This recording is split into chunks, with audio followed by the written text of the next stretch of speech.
কৰক। আজি যিটো কঠিন পৰিস্থিতি, এই আজিৰ কঠিন পৰিস্থিতিত আমি অকণ মানুহ আগুৱাই যাব নোৱাৰিম।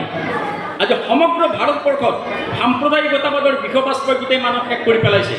সিদিনা বংগভংগ বিভাজন, হিন্দুস্তান পাকিস্তান, সাম্প্ৰদায়িক চিন্তা ভাৱনাৰ লগ লাগি মানুহ কাটা মাৰা হৈছে। আৰু আজিও মন্দিৰ মছজিদৰ নামত ধ্বংস কাৰ্য চলি আছে মানুহৰ মাজত। ক্ৰমাগতভাৱে চাৰিওফালে শত্ৰু ভাৱাপন্ন মনোভাৱ গঢ়ি উঠি আছে, সাম্প্ৰদায়িকতাবাদ গঢ়ি উঠি আছে। এইটো আমাৰ কাৰণে শুভ লক্ষণ নহয়। আজি আমি ভাবোঁ এইটো 20 শতিকাৰ যুগ, 21 শতিকাৰ যোৱাৰ দৰে আমি গৈ আছোঁ। এনেকুৱা ক্ষেত্ৰত আমি কিন্তু কেতিয়াও এই ধৰণৰ আজি ৰাজনীতিৰ লগত সাম্প্ৰদায়িকতাবাদৰ লগত যে সংমিশ্ৰণ, ৰাজনীতিৰ লগত যি আজি ধৰ্মীয় চিন্তা ভাৱনাৰ সংমিশ্ৰণ ঘটায়, চাৰিওফালৰ পৰা আজিৰ যে আমাৰ দেশৰ শাসকসকলে মানুহক যি ভ্ৰান্ত কৰি আছে, অন্ধতাৰ জন্ম দি আছে, এইটো আমাৰ মানৱৰ সভ্যতাৰ কাৰণে, চিভিলাইজেশ্যনৰ কাৰণে অতি বিপদজনক কথা। এইখিনিতে মই নজৰুলৰ এটা কথা মনত পেলাই দিব খুজিছোঁ আপোনালোকক। নজৰুলৰ তেতিয়াৰ চিন্তা ভাৱনা কেনেকুৱা আছিল আপোনালোকে চাব।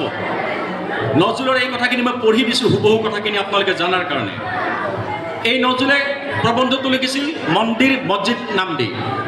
এই মন্দিৰ মছজিদ প্ৰবন্ধ নজৰুলে লিখিছে যে মন্দির ও মসজিদ প্রবন্ধে ধর্মান্ধ সাম্প্রদায়িক দাঙ্গায় উন্মত্ত দিকভিত্তিক জ্ঞানশূন্য মানুষগুলির জীবনের অতি করুণ চিত্র তুলে ধরলেন নজরুল। মারসলা জবনদের, মারসলা কাফেরদের আবার হিন্দু মুসলমানি কাণ্ড বাঁধিয়া দিয়েছে। প্রথম কথা কাটাকাটি, তারপর মাথা ফাটাফাটি আরম্ভ হয়ে গেল। আল্লাহর এবং মা কালীর প্রেস্টিজ রক্ষার জন্য যাহারা এতক্ষণ মাতাল হইয়া চিৎকার করিতেছিল, তাহারাই যখন মার খাইয়া পড়িয়া যাইতে লাগিল, দেখিলাম তখন তাহারা আল্লাহ মিয়া বা কালী ঠাকুরানী নাম লইতেছে না। হ্যাঁ, হিন্দু মুসলমান পাশাপাশি পড়িয়া থাকিয়া এক ভাষায় আর্তনাদ করিতেছে, বাবা গো মা গো আর্তনাদ করিতেছে। মাতৃপরিত্যক্ত দুটি ভিন্ন ধর্মের শিশু যেমন করিয়া একসরে তাহাদের মাকে ডাকে, দেখিলাম হত আহতদের ক্রন্দনে মসজিদ দলিল না, মন্দিরে পাষাণ দেবতা সাড়া দিল না। শুধু নির্বুধ মানুষের রক্তে তাহাদের বেদি চিরকলঙ্কিত হইয়া রহিল। এইটা চাও নজরুলের বেদনা। গতিকে আজিও একেই মই ভাবোঁ এই অৱস্থা আজিও চলি আছে। আজিৰ যিসকল ছাত্ৰ যুৱক সকলো সচেতন ব্যক্তি, আমি কেৱল নজৰুলৰ গান গাইছোঁ, নজৰুলৰ নাটক কৰিছোঁ, গীতালেখ্য কৰিছোঁ, ঠিকে আছে, কৰিব লাগিব, এইটো সাংস্কৃতিক কৰ্মকাণ্ড। ইয়াৰ লগত দেশৰ যি ৰাজনৈতিক অৰ্থনৈতিক সম্পৰ্ক, যাক নজৰুলে বাদ দিয়া নাই জীৱনত, তৰ্জন গৰ্জন কৰি উঠিছে, দেশৰ সকলো ৰাজনীতিত সকলো অন্যায়ৰ বিৰুদ্ধে প্ৰতিবাদ কৰিছে। এই নজৰুলৰ মৰ্মভেদী যি বেদনা, এইটো যদি আমি বুজিব নোৱাৰোঁ, তেনেহ'লে আজি সমাজ পৰিৱৰ্তনৰ পিনে আমি কিন্তু যাব নোৱাৰিম। অথচ বছৰে বছৰে নজৰুল জয়ন্তী হ'ব, বছৰে বছৰে মনীষীবিলাকৰ জয়ন্তী পাতিম, কিন্তু আমাৰ সমাজত আমি নিজে এই অন্ধতাৰ পৰা মুক্ত হ'ব নোৱাৰিম।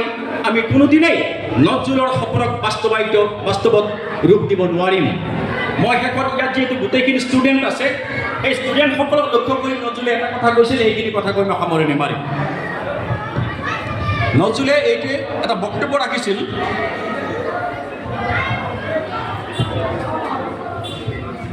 কলে নজরুলে যে তোমরা আমার সেই প্রিয়তম ছাত্রদল, তোমাদের শিক্ষা, তোমাদের জ্ঞান অর্জন যদি তোমাদের মাঝে নিঃশেষিত হয়ে যায়, তবে ভুলে যাও এ শিক্ষা বর্জন কর, এই জ্ঞান অর্জন বন্ধ কর। নৌকরি বা চাকরির জন্য দাসকট লিখার কায়দা কানুন শেখার যদি তোমরা শিক্ষার উপর গ্রহণ করো, তবে জাহান নামে যাক তোমাদের এই শিক্ষা পদ্ধতি, এই শিক্ষালয়। এবার নজরুলের কথা কিন্তু মনে রাখে।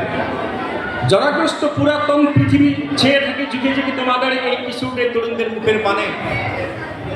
কত কাজ তোমাদের, ধর্মের দশদিক ভরে কত ধুলি, কত আবর্জনা, কত পাপ, কত বেদনা।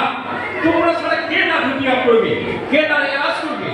তোমাদের আত্মদানে, তোমাদের আয়ুর বিনিময়ে হবে তার মুক্তি। শত বিধিনিষেধের জিনজিরে বন্দিনী এই পৃথিবী আজাদের আশায় ফরিয়াদ করিতেছে তোমাদের প্রাণীর দরবারে। তার এ আজি কি হবে?